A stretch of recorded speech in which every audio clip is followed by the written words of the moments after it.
Oh, God.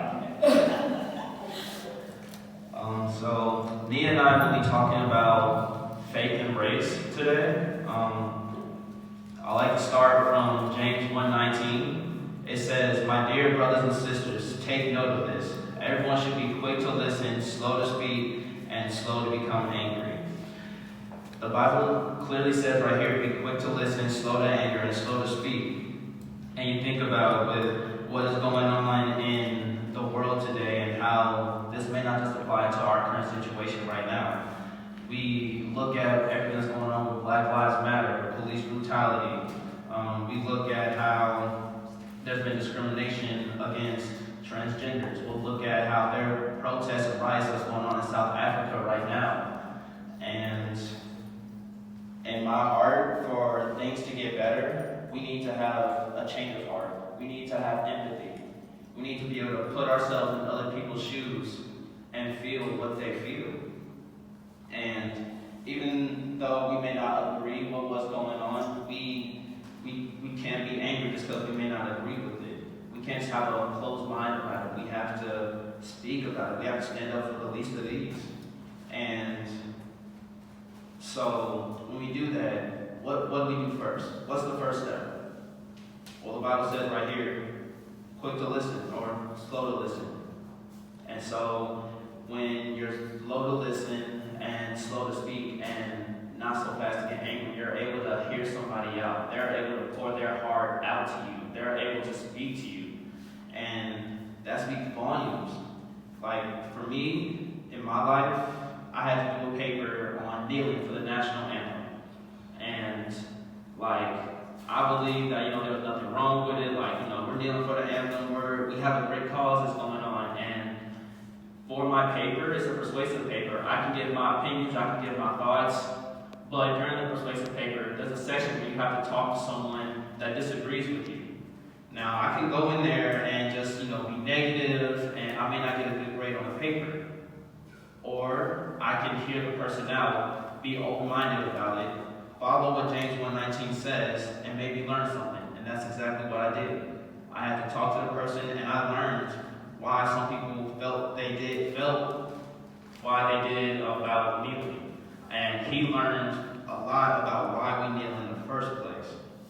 And so when we're approaching these situations, you turn to James 1:19 right here. Be quick to listen, slow to speak, and slow to become angry.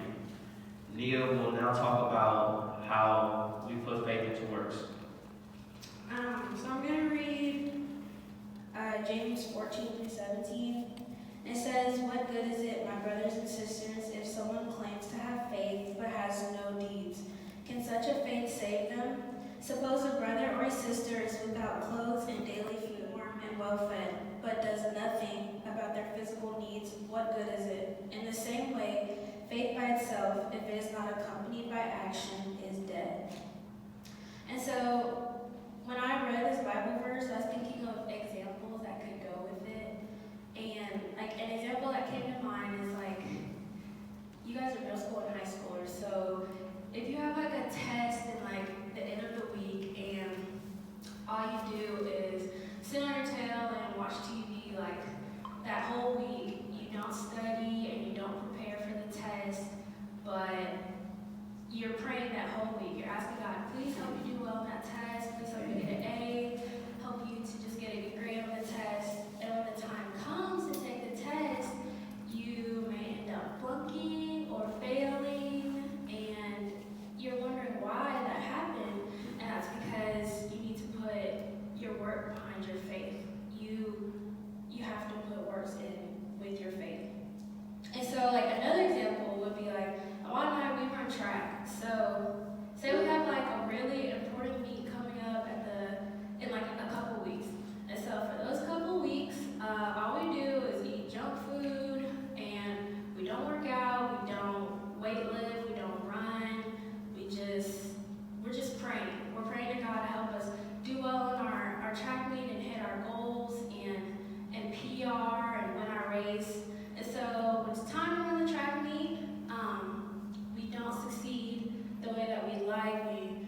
for nonviolent protests against police brutality amongst Black or African American people and racial injustice.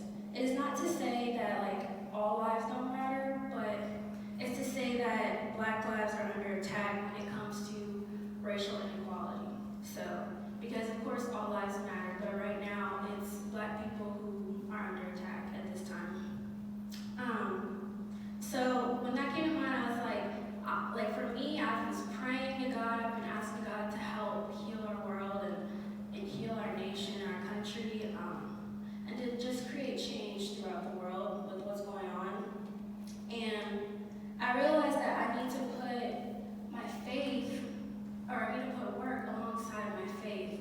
And so some of the things that I've been doing is I posted about it on social media, pictures, videos, anything that I see is going to spread awareness of what's going on, and just educating other people.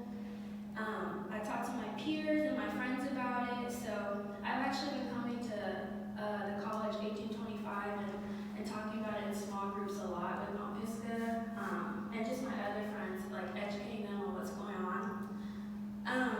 I attended marches and protests in support of Black Lives Matter movement, and I've been reading books, articles, I've watched movies, alongside I voted, which is very important to me. I know you guys can't vote yet, but it's really important to me that I got out and vote to help create a change and a difference in the world. So I just encourage you guys to use your voice when needed to speak up alongside your faith, however that may look. If it was any of the things that I mentioned or something new that you might think of, I just encourage you to do that. I know that God calls us to do more than just sit on the bench and watch. He wants us to get in the game and actually put in work alongside our faith and not just sit there. So I just encourage you to stand up for the least of these, just like Jesus would. John 8, 1 through 11, basically is the story of when the woman had got stoned for committing adultery. And Jesus came in and said, anyone who had committed sin or who hasn't committed sin may cast a stone. And since everyone has committed sin, everybody just left.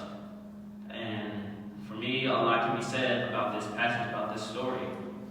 First thing that came to mind was that God spoke up for the woman. He used his voice. And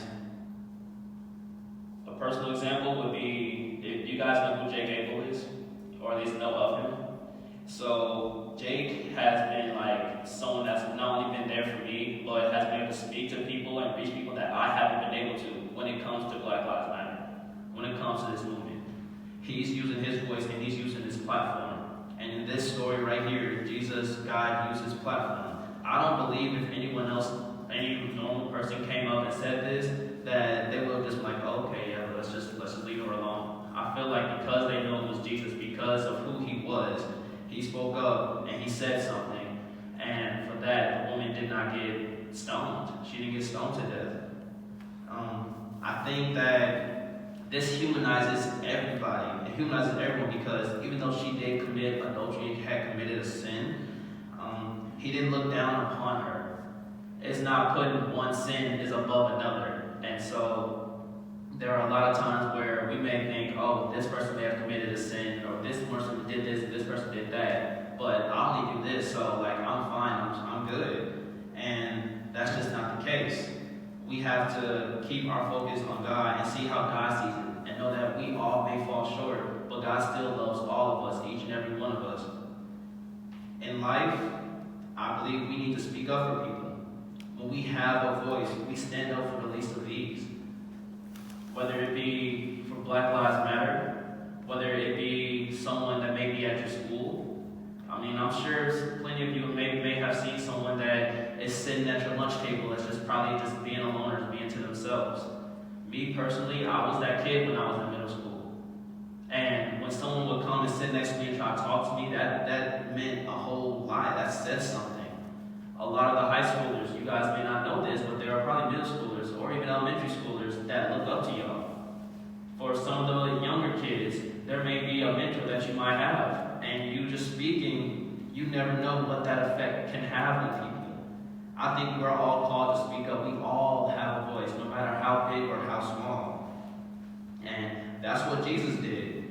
Like, I don't believe my Lord and Savior would see someone that may get bullied or would see injustice going on and he would just turn his head and not say anything.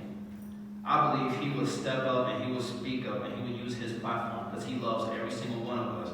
And I believe that's what we should do. So just to kind of wrap up what Ahmad and I were talking about is really to just have empathy for the next person. Like you said, all of us fall short of the glory of God, and nobody's perfect, and we're all a work in progress. And as frustrating as it is that we need to have a Black Lives Matter movement, I know that God calls us to be quick to listen, slow to speak, and I just believe that white and Black people need to come together and be open to listening to one another and listening to each other's perspectives, whether that might be positive or negative. I just think it's important to be open to listen to each other. And if you're looking for ways to further put in work alongside your faith, I would just say educating yourself, like reading books, watching movies. I recommend you watching the movies with your families because it's sad to say, but Black history is really, it's sad and it's gruesome and it can be really graphic. So it can make you feel sad or uncomfortable, but it's important for you to watch that and read that stuff so you can grow. Some movies I recommend is The Hate You Give, Selma, or When They See Us. Those are 3 really good movies to watch with your families. And last thing I would say is just pay attention to what goes in your mind and speak up if you hear like a sly, maybe racist remark or something that just isn't sitting with you in general, like sitting right with you. If someone says something that you don't feel aligns with Jesus or what he calls us to say and do, then I just encourage you to speak up and say something. Just speak up. Amen. All right, guys. Do you guys want to pray out before we break it up into groups?